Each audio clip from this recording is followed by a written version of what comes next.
당신네 나라에 원전 기술이 있긴 합니까? 2024년 봄 프라하 국제회의장에서 들린 비아냥이었어요.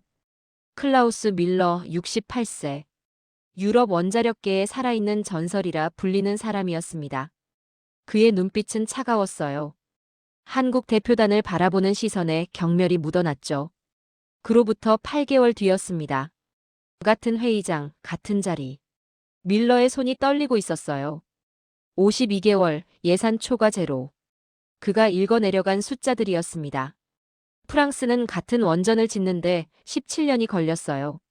예산은 4배로 불어났죠. 밀러가 천천히 고개를 들었습니다. 우리가 틀렸습니다. 회의장이 얼어붙었어요. 전후 폐허에서 보릿고개를 버텨낸 세대.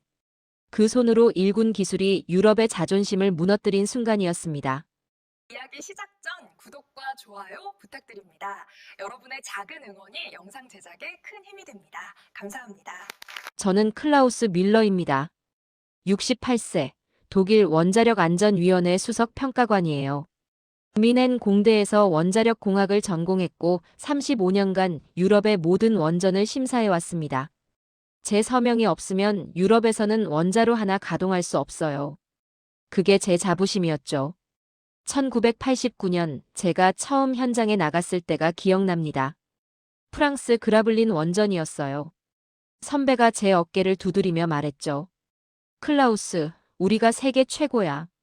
잊지 마. 그 말을 가슴에 새기며 35년을 달려왔습니다. 체르노빌 사고 이후 안전 기준을 새로 만들 때도 제가 참여했어요. 후쿠시마 때는 유럽 전역의 원전을 재점검했고요. 힘든 일이었지만 보람찼습니다.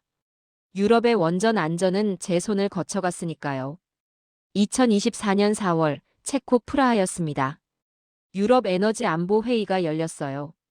27개국 대표단이 모인 큰 행사였습니다. 회의장에 들어서는데 분위기가 심상치 않더군요. 다들 표정이 어두웠어요. 안건은 하나였습니다. 러시아 가스를 대체할 에너지원. 2022년 우크라이나 전쟁 이후 유럽은 에너지 위기에 빠져 있었어요. 독일은 탈원전을 선언했다가 발등에 불이 떨어진 상태였습니다.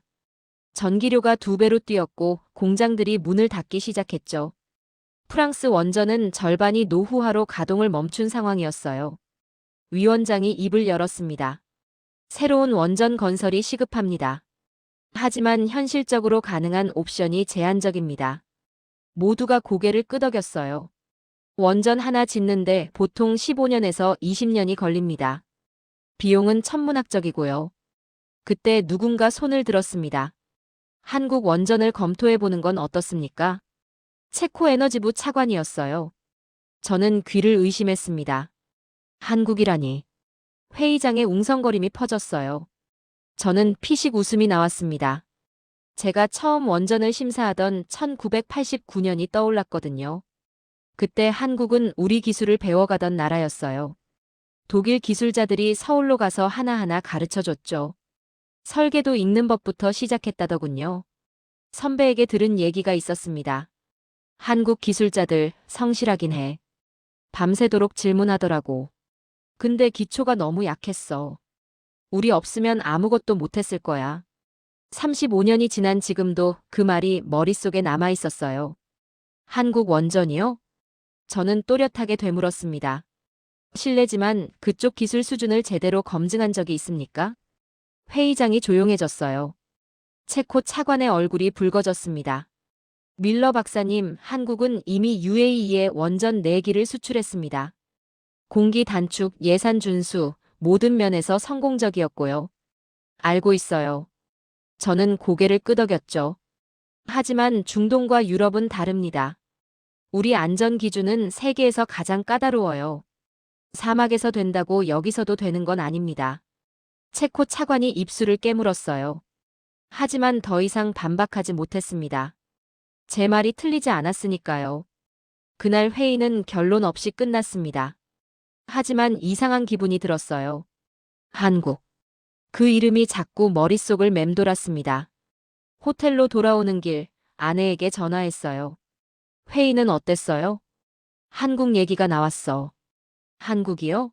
원전을요? 아내의 목소리에도 의아함이 묻어났습니다. 그러게 말이야. 세상이 많이 변했나 봐. 저는 창밖을 바라봤어요. 프라하의 야경이 펼쳐져 있었습니다. 오래된 성당들, 가스등처럼 보이는 가로등. 아름다운 도시였죠. 하지만 마음 한구석이 불편했어요. 35년 전에는 우리가 손잡고 가르쳐주던 나라였는데, 그런 나라가 유럽 에너지 회의에서 대안으로 거론되다니.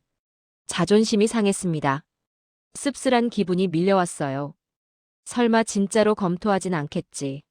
저는 그렇게 생각하며 눈을 감았습니다. 그때는 몰랐어요. 그 설마가 현실이 될 줄은.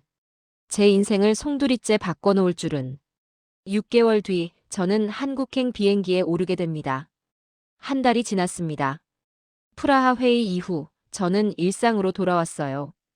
베를린 사무실에서 서류를 검토하고 회의에 참석하고 보고서를 작성했죠. 한국 얘기는 잊으려 했습니다. 그런데 이상한 일이 벌어지기 시작했어요.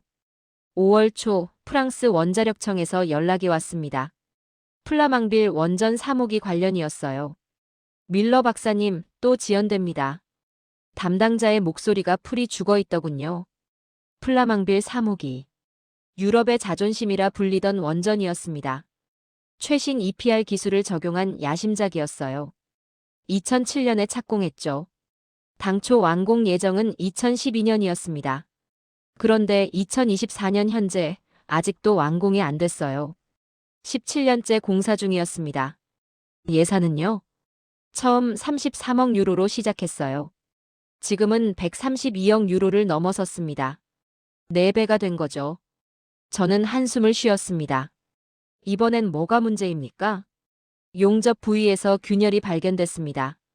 전면 재검사가 필요해요. 전화를 끊고 창밖을 바라봤어요. 베를린의 하늘이 흐렸습니다.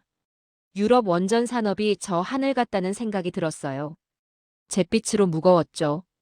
영국 힌클리 포인트 원전도 마찬가지였습니다.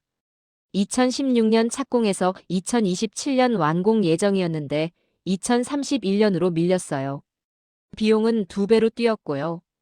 핀란드 올킬루오토 원전은 더 심했습니다. 2005년에 시작해서 2023년에야 겨우 완공됐어요. 18년이 걸린 거죠. 유럽 전체가 원전 건설 능력을 잃어가고 있었습니다. 기술자들은 은퇴하고 젊은 인력은 들어오지 않았어요. 노하우가 끊기고 있었죠. 저는 그 현실을 누구보다 잘 알고 있었습니다. 하지만 인정하고 싶지 않았어요. 우리가 세계 최고라는 믿음. 그게 흔들리는 건 견딜 수 없었거든요. 6월이 되자 상황이 급변했습니다. 체코 정부가 공식 발표를 했어요. 두코바니 원전 증설 사업, 국제 입찰을 실시합니다. 24조 원 규모의 대형 프로젝트였습니다. 프랑스 EDF, 미국 웨스팅하우스, 그리고 한국 수력원자력. 세 곳이 입찰에 참여했어요. 저는 코웃음을 쳤습니다. 한국이 유럽 원전 입찰에 참여한다고? 동료 한스가 고개를 끄덕였어요. 체코가 진지하게 검토 중이래요. 가격 경쟁력이 압도적이라더군요. 가격이 전부가 아니야. 저는 단호하게 말했습니다. 안전이 먼저지. 싼 게 비지떡이라는 말 몰라? 한스가 어깨를 으쓱했어요. 밀러 박사님 말이 맞겠죠. 경험이 다르시니까. 그의 말투에서 뭔가 걸리는 게 있었습니다. 하지만 무시했어요. 제가 옳다고 믿었으니까요. 7월 유럽연합 에너지위원회에서 연락이 왔습니다. 밀러 박사님, 체코 원전 입찰 기술 평가단장을 맡아주십시오. 심장이 쿵 내려앉았어요. 평가단장이라니. 왜 저입니까? 유럽에서 박사님만큼 경험 있는 분이 없습니다. 35년 경력에 공정성도 인정받고 계시고요. 거절할 이유가 없었습니다.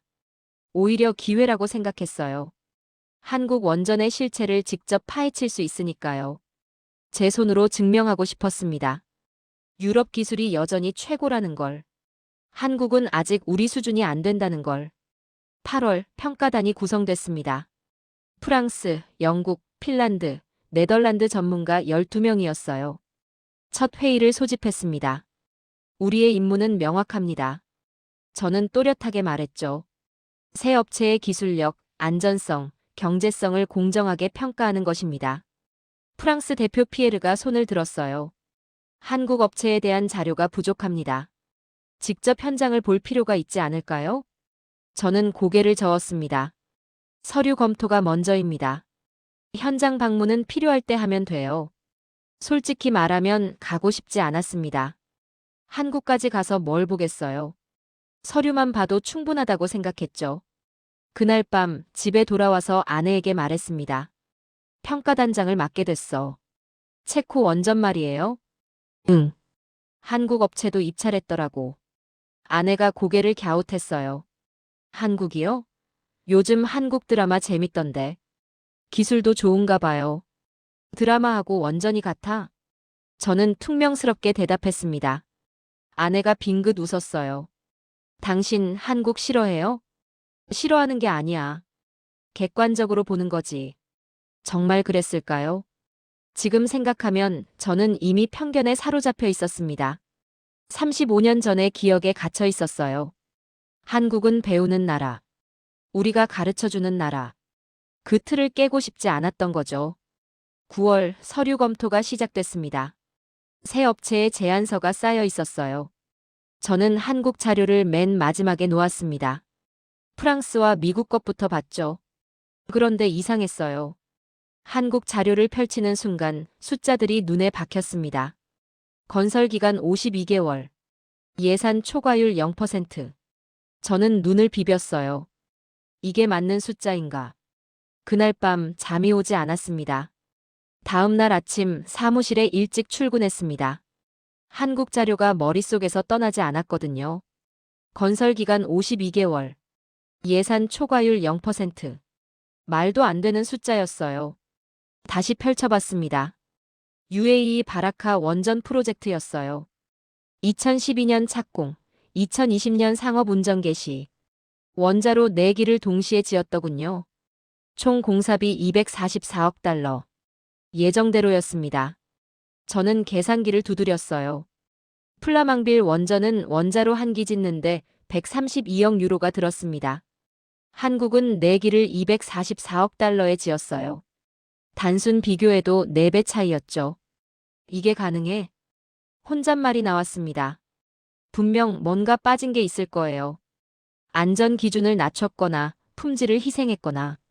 그렇지 않고서야 이런 숫자가 나올 리 없었습니다. 점심시간에 동료들과 식당에 갔어요. 피에르, 한스, 올라프.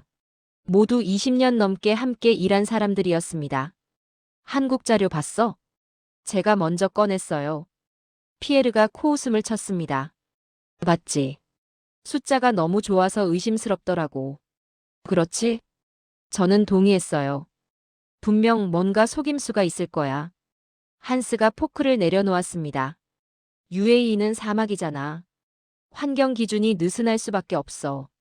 유럽에서는 절대 불가능한 숫자야. 올라프도 거들었어요. 한국 사람들, 일은 빨리 하는 것 같던데. 근데 빠른 게 항상 좋은 건 아니지.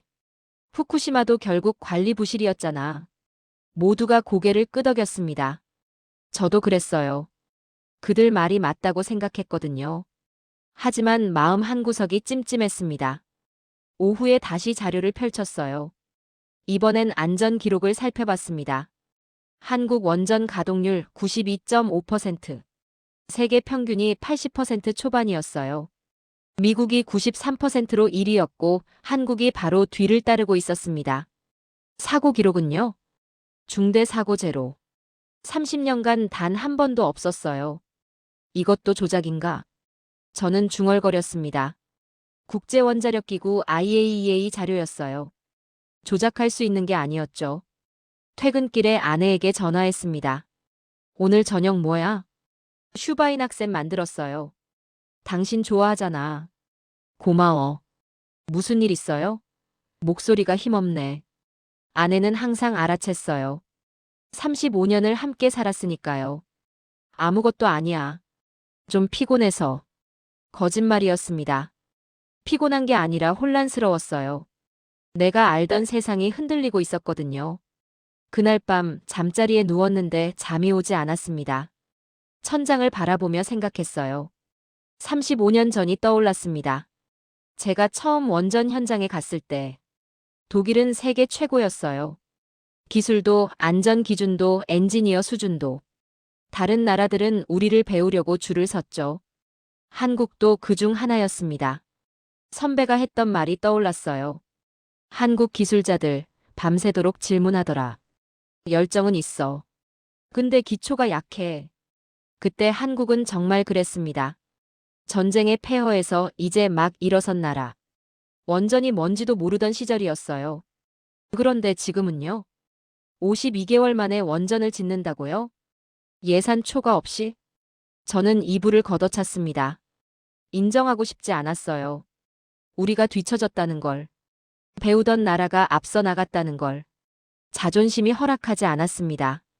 며칠 뒤 EU에너지위원회에서 연락이 왔어요. 현장 실사가 필요합니다. 세 업체 모두요. 피할 수 없었습니다. 프랑스 플라망빌, 미국 보글, 그리고 한국 신한울. 세 곳을 직접 방문해야 했어요. 일정이 잡혔습니다. 10월 첫째 주 프랑스, 둘째 주 미국, 셋째 주 한국. 한국이 마지막이었어요. 솔직히 기대하지 않았습니다. 서류상 숫자가 좋아봤자 현장에 가면 다 드러나게 되어 있거든요. 제 눈은 속일 수 없다고 생각했어요. 35년 경력이 괜히 있는 게 아니었으니까요. 비행기 표를 예약하면서 혼잣말을 했습니다. 직접 보면 알겠지. 뭐가 진짜인지. 그때까지만 해도 자신 있었어요. 한국에서 제가 무엇을 보게 될지 전혀 예상하지 못했습니다.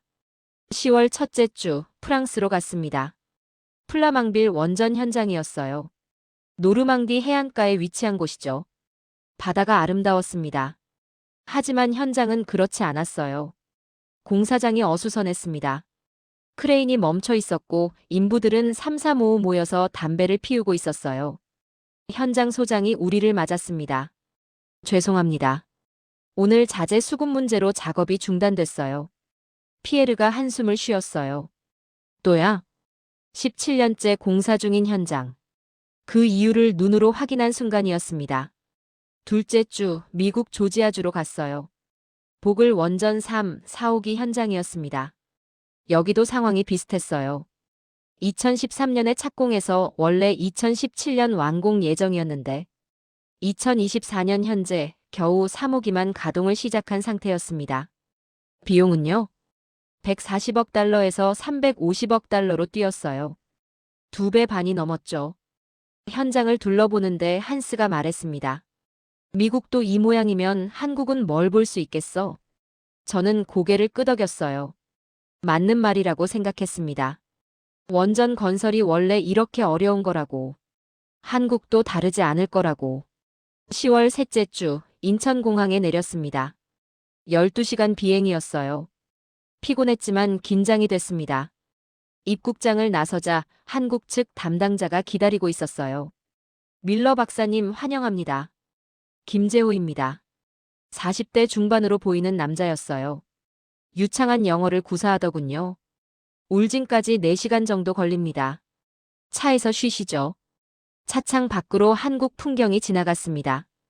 고속도로가 깔끔했어요. 산과 강, 그리고 끝없이 이어지는 아파트들. 어딘가 익숙하면서도 낯선 풍경이었죠. 저녁 무렵 신한울 원전에 도착했습니다. 다음 날 아침부터 실사가 시작됐어요. 정문을 통과하는 순간 뭔가 다르다는 걸 느꼈습니다. 깨끗했어요. 도로에 먼지 하나 없었습니다. 플라망빌에서 봤던 어수선함이 없었어요. 보글에서 느꼈던 혼란스러움도요.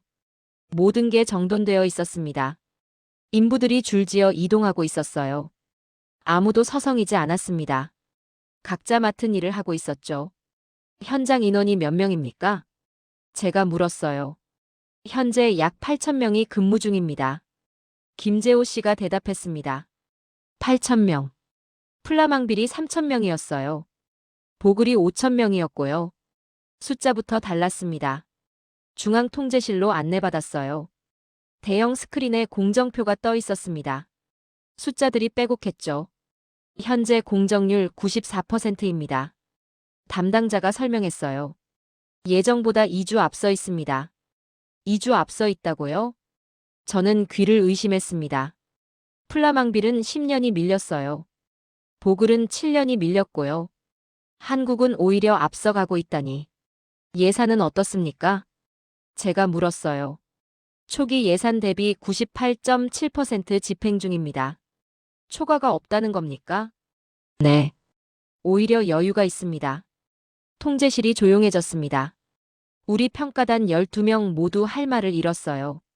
한스가 제 옆에서 속삭였습니다. 이게 말이 돼? 저도 모르겠었어요. 말이 안 됐거든요. 오후에 현장을 직접 걸었습니다. 경납 건물 안으로 들어갔어요. 거대한 원자로가 눈앞에 있었습니다. 용접 부위를 살펴봤어요. 흠잡을 데가 없었습니다. 플라망빌에서 문제가 됐던 그 용접 분량. 여기선 찾을 수가 없었어요. 용접 분량률이 어떻게 됩니까? 0.02% 이하입니다. 프랑스가 1.5%였어요. 70배 넘게 차이가 났습니다. 저는 걸음을 멈췄어요. 숨이 막히는 것 같았습니다. 35년간 수백 개의 원전을 봐왔어요. 이런 현장은 처음이었습니다. 완벽했어요. 그 단어가 머릿속을 맴돌았습니다. 저녁에 숙소로 돌아왔어요. 창밖으로 동해가 보였습니다. 어둠 속에서 파도 소리가 들렸죠. 휴대폰을 꺼내 아내에게 전화했습니다. 한국은 어때요? 모르겠어. 모르겠다니요? 내가 본 게 진짜인지 모르겠어. 아내가 웃었어요. 당신답지 않네. 35년 경력이 의심을 해요? 의심이 아니었습니다. 충격이었어요. 그날 밤 잠이 오지 않았습니다. 다음 날 아침 실사 이틀째가 시작됐습니다. 간밤에 거의 잠을 못 잤어요. 머릿속이 복잡했거든요. 어제 본 것들이 자꾸 떠올랐습니다. 완벽한 현장, 정확한 공정, 불량률 0.02%. 꿈을 꾼 것 같았어요. 아침 8시 회의실에 모였습니다. 한국 측이 프레젠테이션을 준비해 뒀더군요. 대형 스크린에 숫자들이 떴어요. 주요 원전 건설 현황 비교입니다. 담당자가 설명을 시작했습니다. 첫 번째 슬라이드. 프랑스 플라망빌 3호기. 착공 2007년, 완공 예정 2024년. 건설 기간 17년. 예산 초과율 300%. 두 번째 슬라이드. 영국 힌클리 포인트 C.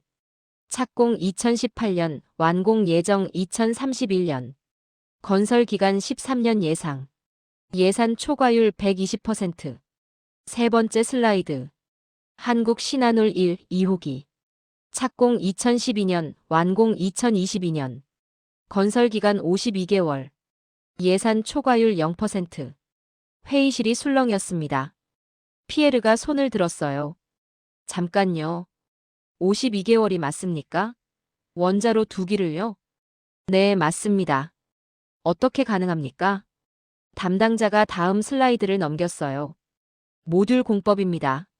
화면에 거대한 구조물이 나타났습니다.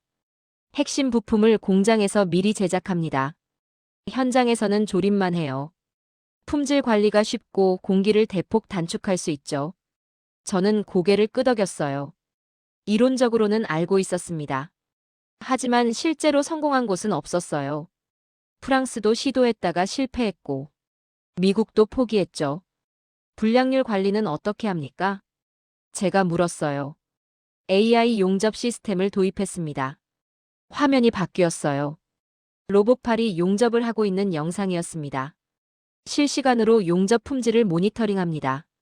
미세한 오차도 즉시 감지해서 수정하죠. 성공률은요? 99.98%입니다. 숫자가 머릿속에 박혔어요. 99.98%. 플라망빌 용접 성공률이 98.5%였거든요. 그 1.5% 차이 때문에 공사가 3년이나 밀렸습니다. 한국은 그 문제를 기술로 해결한 거예요. 한스가 제 옆에서 중얼거렸습니다. 대단하네. 인정하기 싫었지만 저도 같은 생각이었어요. 오후에는 훈련 시설을 방문했습니다. 시뮬레이터실이었어요. 실제 원전 중앙 제어실을 그대로 재현해 놓은 곳이죠. 젊은 기술자들이 훈련을 받고 있었습니다. 평균 훈련 시간이 얼마입니까? 제가 물었어요. 2000시간입니다. 2000시간이요? 독일 기준이 800시간이었거든요. 2배 반이 넘었습니다. 왜 그렇게 많이 합니까? 부족하다고 생각해서요. 담당자가 담담하게 대답했어요. 한 번의 실수가 수만 명의 목숨을 위협할 수 있으니까요. 그 말이 가슴에 꽂혔습니다. 부족하다고 생각해서. 우리는 800시간이면 충분하다고 생각했어요. 한국은 2000시간도 부족하다고 느꼈고요. 이 차이가 결과의 차이를 만든 거였습니다. 저녁에 비공식 만찬이 있었어요. 한국 측 임원들과 함께 식사를 했습니다. 한국 음식이 나왔어요. 불고기, 김치, 된장찌개. 처음 먹어보는 맛이었지만 입에 맞았습니다. 식사 중에 한국수력원자력 부사장이 말했어요. 밀러 박사님, 솔직한 인상이 궁금합니다. 저는 잠시 망설였어요. 뭐라고 해야 할지 몰랐거든요. 놀랐습니다. 결국 솔직하게 말했어요. 예상과 달랐습니다. 어떤 점에서요? 모든 점에서요. 부사장이 미소를 지었습니다. 저희도 처음부터 잘했던 건 아닙니다. 80년대에 독일에서 많이 배웠어요. 밀러 박사님 선배들한테요. 알고 있다고 말하려다 멈췄어요. 그때 배운 걸 바탕으로 우리 것을 만들었습니다. 30년이 걸렸어요. 30년. 그 시간 동안 한국은 묵묵히 노력한 거였습니다.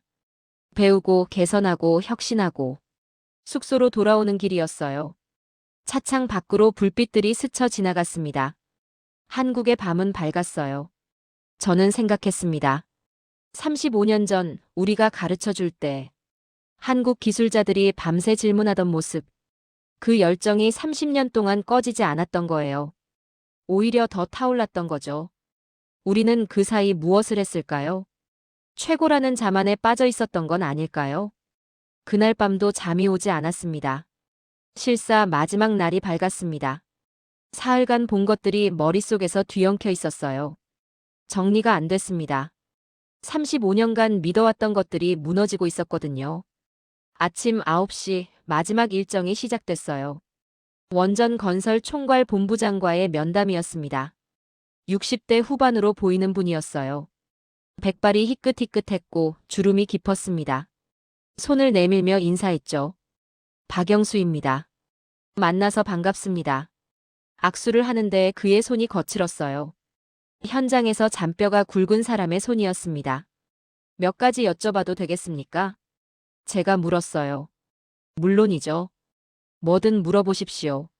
저는 단도직입적으로 질문했습니다. 어떻게 가능했습니까? 52개월, 예산 초과 제로. 유럽에서는 불가능한 숫자입니다. 박 본부장이 잠시 생각하더니 입을 열었어요. 기적이라고 생각하십니까? 솔직히 그렇습니다. 기적이 아닙니다. 그가 단호하게 말했어요. 시스템입니다. 시스템. 그 단어가 귀에 꽂혔습니다. 설명해 주시겠습니까? 우리는 30년 동안 같은 설계로 원전을 지었습니다. 박 본부장이 창밖을 가리켰어요. 저기 보이는 1호기, 2호기. 그리고 전국에 있는 24기의 원전. 전부 같은 설계에서 출발했어요. 같은 설계요? 네. 표준화입니다. 그가 화이트보드 앞으로 갔어요. 그림을 그리기 시작했습니다. 프랑스는 원전을 지을 때마다 새로운 설계를 합니다. 최신 기술을 적용한다면서요. 그래서 매번 시행착오를 겪죠. 맞는 말이었어요. 플라망빌이 그랬습니다. EPR이라는 새로운 설계를 적용했다가 문제가 터진 거였죠. 우리는 다르게 접근했습니다. 박 본부장이 계속 말했어요. 한번 검증된 설계를 반복해서 사용합니다. 그리고 조금씩 개선하죠. 혁명이 아니라 진화입니다. 진화. 저는 그 단어를 곱씹었어요. 기술자들은요? 같은 사람들이 같은 일을 반복합니다. 박 본부장이 대답했어요. 용접공이 20년간 원전 용접만 합니다. 배관공이 30년간 원전 배관만 하고요. 전문성이 축적되는 거죠. 독일은 그렇지 않습니다. 저는 인정했어요. 원전을 10년에 하나 지으니까요. 기술자들이 다른 현장으로 흩어집니다. 경험이 단절되죠. 바로 그겁니다. 박 본부장이 고개를 끄덕였어요. 기적처럼 보이는 건 사실 30년간 쌓아온 경험의 결과입니다. 그 순간 깨달았습니다. 한국이 특별히 뛰어난 게 아니었어요. 우리가 잃어버린 것을 한국은 지켜왔던 거였습니다. 꾸준함, 축적, 반복. 유럽은 그걸 잃어버렸어요. 새로운 것만 줬다가 기본을 놓친 거였죠. 면담이 끝나고 현장을 마지막으로 둘러봤습니다. 경납 건물 앞에 섰어요. 거대한 콘크리트 구조물이 하늘을 찌르고 있었습니다. 한 무리의 작업자들이 지나갔어요. 모두 헬멧을 쓰고 있었죠. 그중 한 명이 눈에 들어왔습니다. 백발의 노인이었어요. 70대로 보였습니다. 저분은 누구입니까? 제가 물었어요. 아, 김 기장님이요. 올해 73세입니다. 김재호 씨가 대답했어요. 1980년부터 원전을 지으셨어요. 44년째입니다. 44년. 저보다 경력이 길었습니다. 은퇴 안 하셨습니까? 후배들 가르치신다고 남아 계세요. 젊은 기술자들이 줄을 서서 배우려고 합니다. 저는 그 노인의 뒷모습을 바라봤어요. 굽은 허리, 느린 걸음. 하지만 현장을 살피는 눈빛은 날카로웠습니다. 갑자기 가슴이 뜨거워졌어요. 저 사람의 44년이, 수천 명 기술자들의 수십 년이 모여서 이 원전을 만든 거였습니다. 기적이 아니었어요. 축적이었습니다. 공항으로 향하는 차 아니었어요. 창밖으로 한국의 풍경이 스쳐 지나갔습니다. 산, 강, 논밭, 공장들. 70년 전 전쟁으로 폐허가 됐던 땅이었죠. 지금은 세계 10위 경제 대국이 됐습니다. 저는 혼잣말을 했어요. 30년이면 되는구나. 뒤에서 김재호 씨가 물었습니다. 뭐라고 하셨습니까? 아무것도 아닙니다. 비행기에 올랐어요. 이륙하는 순간 창밖으로 한반도가 내려다 보였습니다. 작은 나라였어요. 독일보다 작았죠. 자원도 없었습니다. 하지만 저들은 해냈어요. 불가능해 보이는 걸 가능하게 만들었습니다. 저는 노트를 꺼냈어요. 펜을 들고 한 문장을 썼습니다. 한국에게 배워야 한다. 손이 떨렸어요. 35년 경력의 자존심이 무너지는 순간이었습니다. 하지만 이상하게 후련했어요. 진실을 인정하니까 마음이 편해졌습니다. 독일로 돌아왔습니다. 베를린 공항에 내리니 비가 내리고 있었어요. 10월 말에 독일은 쌀쌀했습니다. 한국의 맑은 가을 하늘이 떠올랐어요. 집에 도착하니 아내가 문 앞에서 기다리고 있었습니다. 어떻게 됐어요? 저는 아무 말 없이 아내를 안았어요. 한참을 그렇게 서 있었습니다. 당신 왜 그래요? 많은 생각이 들어서. 그날 밤 서재에 앉아 보고서를 썼습니다. 손가락이 키보드 위에서 멈췄어요. 뭐라고 써야 할지 알았지만 용기가 나지 않았습니다. 이걸 쓰면 모든 게 바뀔 거였어요. 35년간 지켜온 유럽의 자존심. 그게 무너지는 거였죠. 하지만 써야 했습니다. 진실을 외면할 수는 없었어요. 타이핑을 시작했습니다. 한국 원전 기술은 모든 면에서 유럽을 앞서 있다. 11월 15일 EU 에너지 정상회의가 열렸습니다. 브뤼셀 유럽의회 본회의장이었어요. 27개국 에너지 장관들이 모인 자리였습니다. 저는 발표대 앞에 섰어요. 손에 든 자료가 무거웠습니다. 밀러 박사님 시작하시죠. 위원장이 말했습니다. 저는 심호흡을 했어요. 저는 35년간 유럽 원전을 심사해왔습니다. 목소리가 떨렸습니다. 그 35년 동안 저는 유럽이 최고라고 믿었습니다. 하지만 틀렸습니다. 회의장이 술렁였어요. 한국 신한울 원전을 직접 봤습니다. 슬라이드를 넘겼어요. 숫자들이 화면에 떴습니다. 건설 기간 52개월. 예산 초과 제로. 용접 불량률 0.02%. 침묵이 흘렀습니다. 플라망빌은 17년이 걸렸습니다. 예산은 4배로 뛰었고요. 우리는 실패했습니다. 프랑스 장관의 얼굴이 굳어졌어요. 하지만 저는 멈추지 않았습니다. 한국에게 배워야 합니다. 그 말을 하는 순간 목이 메었어요. 회의장이 웅성거렸습니다. 한국이라고요? 배운다고요? 여기저기서 반발이 터져 나왔어요. 하지만 저는 계속 말했습니다.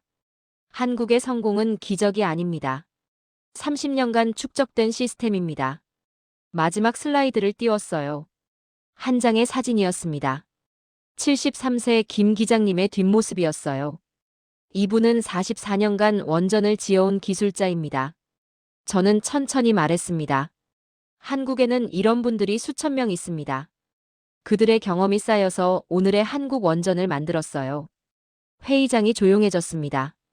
1970년대 한국은 전쟁의 폐허에서 막 일어선 나라였습니다. 저는 목소리를 가다듬었어요. 보릿고개라고 들어보셨습니까? 봄에 먹을 게 없어서 굶던 시절입니다. 그때 한국 사람들은 이를 악물었어요. 가슴이 먹먹해졌습니다. 맨손으로 제철소를 세웠습니다. 밤낮 없이 공장을 돌렸어요. 자식들은 굶겨도 기술은 배웠습니다. 회의장이 숨을 죽였어요. 그 세대가 있었기에 오늘의 한국이 있습니다. 저는 슬라이드를 껐어요. 저는 35년 전 한국에 기술을 가르쳐준 세대입니다. 그때 한국은 배우는 나라였어요. 하지만 그들은 배우는 데서 멈추지 않았습니다. 목소리가 떨렸습니다. 30년간 묵묵히 일했습니다. 밤을 새우고 실패하고 다시 일어섰어요. 그래서 지금 우리를 앞서게 된 겁니다. 저는 회의장을 둘러봤습니다. 우리가 자만에 빠져 있는 동안 그들은 달려왔습니다. 이제 그 결과를 인정해야 합니다. 마지막으로 말했어요. 한국의 부모 세대가 황무지에서 일군 기적. 그것을 우리가 배워야 합니다. 자존심 때문에 거부한다면 유럽의 미래는 없습니다. 발표가 끝났습니다. 잠시 정적이 흘렀어요. 그리고 박수가 터졌습니다. 처음엔 한두 명이었어요. 점점 커졌습니다. 회의장 전체로 퍼져나갔죠. 저는 발표대를 내려왔어요. 다리가 후들거렸습니다. 표결이 진행됐습니다. 한국 원전 기술 도입 및 협력 안건. 찬성 24, 반대 3. 압도적 가결이었어요. 회의가 끝나고 복도로 나왔습니다. 창밖으로 브뤼셀의 야경이 보였어요. 휴대폰을 꺼내 한국 김재호 씨에게 메시지를 보냈습니다. 통과됐습니다. 답장이 왔어요. 감사합니다. 박 본부장님께서 기뻐하실 겁니다. 저는 창밖을 바라봤어요. 한국의 그 노인이 떠올랐습니다. 44년간 원전을 지어온 73세 김 기장님. 굽은 허리로 현장을 누비던 모습. 그 뒤에는 더 많은 사람들이 있었겠죠. 전쟁의 폐허에서 맨손으로 일어선 세대. 자식들 먹일 것도 없이 기술을 배우던 사람들. 그들의 땀이 오늘의 한국을 만든 거였습니다. 눈시울이 뜨거워졌어요. 6개월이 흘렀습니다. 2025년 5월, 저는 다시 한국에 왔어요. 이번엔 혼자가 아니었습니다. EU-에너지 협력단 20명과 함께였죠. 인천공항에 내리니 김재호 씨가 기다리고 있었어요. 밀러 박사님, 다시 뵙게 되어 영광입니다. 저야말로요. 저는 진심을 담아 악수했습니다. 서울로 향하는 차 안에서 창밖을 바라봤어요. 6개월 전과 같은 풍경이었습니다. 하지만 제 눈에는 다르게 보였어요. 고층 빌딩들 사이로 오래된 시장이 보였습니다. 할머니 한 분이 좌판에 앉아 채소를 팔고 계셨어요. 굽은 허리, 주름진 얼굴. 저분도 그 세대겠구나. 전쟁의 폐허에서 이 나라를 일으킨 세대. 가슴이 뭉클해졌습니다. 협력협정 체결식은 서울 코엑스에서 열렸어요. 한국과 EU의 원전 기술 공동개발 협정이었습니다. 역사적인 순간이었죠. 체결식장에 들어서는데 한쪽에서 웅성거림이 들렸어요. 고개를 돌려보니 백발의 노인들이 앉아 계셨습니다. 20명쯤 되어 보였어요. 모두 훈장을 달고 계셨죠. 저분들은 누구십니까? 제가 물었어요. 김재호 씨가 대답했습니다. 한국 원전 1세대 기술자분들입니다. 1970년대에 처음 원전을 지으신 분들이에요. 저는 그분들을 바라봤어요. 80대, 90대의 노인들이었습니다. 주름진 얼굴, 굽은 허리. 하지만 눈빛만은 빛나고 있었어요. 체결식이 시작됐습니다. 한국산업부 장관과 EU에너지위원장이 서명을 했어요. 플래시가 터지고 박수가 울려 퍼졌습니다. 그때 사회자가 말했어요. 원전 1세대 기술자 대표께서 한 말씀 해주시겠습니다. 90대로 보이는 노인 한 분이 천천히 일어나셨어요. 지팡이를 짚고 단상으로 오르셨습니다. 회의장이 숨을 죽였어요. 1978년이었습니다. 노인의 목소리가 떨렸어요. 고리 원전 1호기를 지을 때였죠. 저는 26살이었습니다. 회의장이 조용해졌습니다. 그때 독일에서 기술자들이 왔어요. 우리한테 하나하나 가르쳐 줬습니다. 노인이 저를 바라봤어요. 밤새도록 질문했습니다. 모르는 게 너무 많았거든요. 부끄러웠어요. 우리나라가 이렇게 못 사는 게 창피했습니다. 목소리가 갈라졌어요. 하지만 포기하지 않았습니다.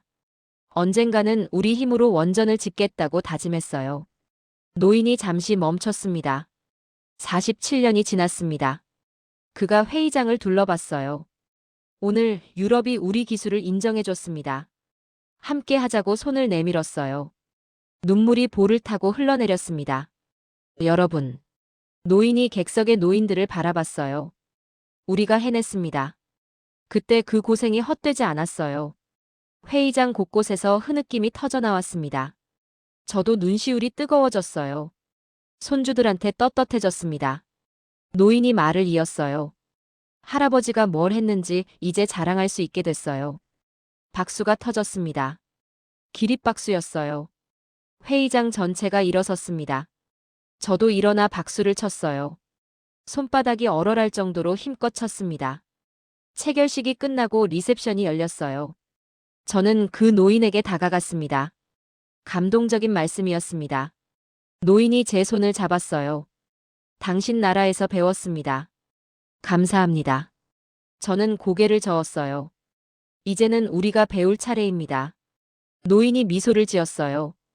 주름 사이로 눈물이 맺혀 있었습니다. 그날 밤 호텔 방에서 창밖을 바라봤어요. 서울의 야경이 펼쳐져 있었습니다. 70년 전 이 도시는 잿더미였어요. 폭격으로 건물이란 건물은 다 무너졌죠. 지금은 어떻습니까? 세계 10위 경제 대국의 수도가 됐습니다. 그 변화를 만든 건 누구였을까요? 보릿고개를 버티며 이를 악물었던 부모 세대. 밤새 공장을 돌리며 자식들 학비를 벌었던 그 세대. 그들의 땀이 이 찬란한 야경을 만든 거였습니다. 저는 노트를 꺼냈어요. 마지막으로 한 문장을 썼습니다. 당신들이 황무지에서 일군 나라가 이제 세계를 비추고 있습니다. 창밖의 불빛들이 별처럼 반짝였어요. 한국의 밤은 밝았습니다. 그 빛은 70년 전 폐허에서 시작된 거였어요. 맨손으로, 눈물로, 땀으로 일군 빛이었습니다. 여러분, 당신들이 자랑스러워하셔도 됩니다. 당신들의 손주가 살아갈 미래는 밝습니다. 그 미래를 만든 건 바로 당신들이니까요.